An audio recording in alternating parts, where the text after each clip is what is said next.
मेरा नाम कुणाल राजा गौतम है। मैं अंडर सेक्रेटरी हूँ मिनिस्ट्री ऑफ एजुकेशन में, और मैं इस central secretariat SC/ST employees welfare association का सेक्रेटरी हूँ। आज हम लोगों ने हमारी एनुअल जनरल मीटिंग का आयोजन किया है कॉन्स्टिट्यूशन क्लब के अंदर।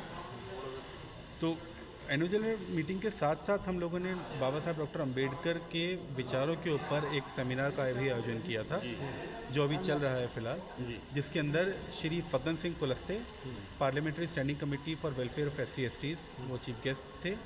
साथ में श्री किशोर मकवाना, जो ऑनरेबल चेयरमैन है नेशनल कमीशन फॉर SCs के, वो भी आए थे। उन्होंने अपने विचार रखे, बाकी लोगों ने भी अपने विचार रखे।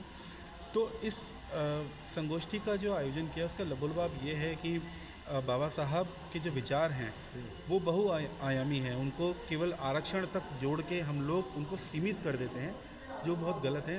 हमें उनके बारे में जानना चाहिए, पढ़ना चाहिए। वही हम अंदर डिस्कशन भी चल रहा है कि किस तरह से बाबा साहब अम्बेडकर एक मतलब एक अनटचेबल परिवार जिसे बोला जाता था, वहाँ पे पैदा हुए, लेकिन फिर भी उन्होंने उतनी सारी विषमताओं के बावजूद he became a better person, not a better person. उन्होंने संविधान भी लिखा, उसके ड्राफ्ट भी किया।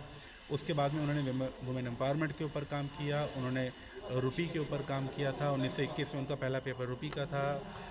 उन्होंने RBI के जनक कहे जा सकते हैं भारत के अंदर। उन्होंने वुमेन एम्पावरमेंट के लिए तो इतना बड़ा काम किया कि हिंदू कोड बिल लाया, जो उनके रहते तो नहीं पास हो पाया था, लेकिन बाद में अलग अलग कानूनों के तहत वो जो है हमारे देश में आया, जैसे डाउरी बिल और चाइल्ड अडॉप्शन के बारे में आया। उसके बारे में तलाक का अधिकार जो नारियों को मिला, और उसके बारे में राइट टू प्रॉपर्टी जो है महिलाओं के लिए मिला। तो हमारे एक छोटी सी कोशिश यही है कि बाबा साहब के जो बहुआयामी उनका व्यक्तित्व था, उनके विचारों के ऊपर ये संगोष्ठी आयोजन करके सब लोगों तक पहुंचाई जाए कि उनको पढ़ना कितना आवश्यक है, उनको जानना कितना आवश्यक है। एक बात है कि आप बाबा साहब ने बहुत कुछ किया जी, और लगभग एक सेंचुरी होने जा रहा है जी। तो आखिर कहाँ कमी रह गई जो अभी भी जो है शोषण, या जो आज चर्चा में आया शोषण या भेदभाव की बात हो रही है, तो आखिर कमी कहाँ?